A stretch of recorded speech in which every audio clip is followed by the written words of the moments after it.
So దీన్ని ఎలా చూస్తారు? ఇండస్ట్రీలో ఎవరికి ఏ కష్టం వచ్చినా ముందుగా స్పందించేది, ముందుగా సహాయం చేసేది చిరంజీవి గారు. ఇది ఇప్పటి నుంచే కాదు, గత 30 సంవత్సరాలుగా ఆయన ఏ విపత్తు వచ్చినా, ప్రకృతి వైపర్యాలు వచ్చినా, ఎక్కడ ఎవరు నష్టపోయినా ఏదో రకంగా ముందుగా సాయం ప్రకటించింది మాత్రం చిరంజీవి గారు. సినిమా యాక్టర్ల నుంచి సాయం ప్రకటన ముందు చేసిందంతా చిరంజీవి గారు. ఆ రకంగా అందరూ చేస్తున్నారు సాయం.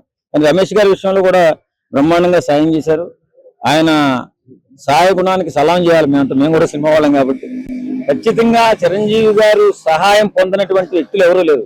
మొన్న కరోనాలో కూడా 30 కోట్లు పెట్టి ఆక్సిజన్ సిలిండర్లు ఇప్పించడం కానీ, అలాగే మా సినిమా వాళ్ళకి ప్రొవిజన్స్ ఇప్పించడం కానీ ఎన్నో కార్యక్రమాలు చేశారు మహానుభావుడు ఆయన. కాబట్టి చిరంజీవి గారు సహాయం చేయడంలో ముందు ఉంటాడు. ఆయన ప్రాణదాత. అలాగే అన్ని విషయాల్లో కూడా అందరినీ ఆదుకుంటూ ముందుకెళ్తున్నటువంటి గొప్ప వ్యక్తి. మొన్న కూడా ఒక సందర్భంలో ఏదో టీవీ డిబేట్ లో చూశాను, ఇక నుంచి కార్యక్రమం చేసుకుంటూ ముందుకెళ్తామని ఒక ఆలోచనలోకి వెళ్ళినట్టుగా తెలుస్తుంది. ఏదైనా మంచి చేస్తున్నారు, మంచి చేసేవారిని మనం అభినందించినట్లయితే 10 మందికి మంచి జరిగి 100 మందికి జరిగితే మంచి జరుగుతుంది. ఖచ్చితంగా ఎవరైతే మన ఇబ్బందుల్లో ఉన్న వ్యక్తులకు మనం సహాయం చేసినట్టయితే 10 మంది సాయం చేయడానికి ముందుకు వస్తారు. కాబట్టి చిరంజీవి గారు సాయం చేశారు. రమేష్ గారు ఆరోగ్యం ఎలా ఉందో తెలియదు, ఇంకా బ్రిటన్ ఏదైనా ఆరోగ్యం బాగుండాలా. ఖచ్చితంగా ఆయన మళ్ళీ సినిమా చేయాలి. బ్రెయిన్ స్ట్రోక్ ఏదో వచ్చిందంటున్నారు.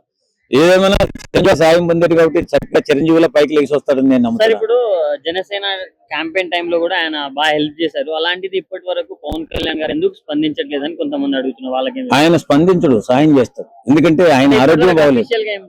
ఆయన ఆరోగ్యం బాగోలేదు కాబట్టి ఇంకా రెస్ట్ లో ఉన్నారు కాబట్టి ఆయన ఖచ్చితంగా స్పందిస్తారు. ఆయన స్పందించిన విషయం ఏముండదండి.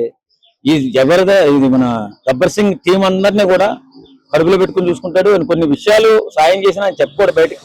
కాబట్టి పవన్ కళ్యాణ్ గారు స్పందించరు అనే దానికి ఏం లేదు, బ్రహ్మాండంగా స్పందిస్తారు. ఆర్థికంగా కూడా ఉపయోగపడతాడు. ఆల్రెడీ చేసే ఉంటారు నాకు తెలిసి, దానిలో వెనకడికి వేసే పనే ఉండదు.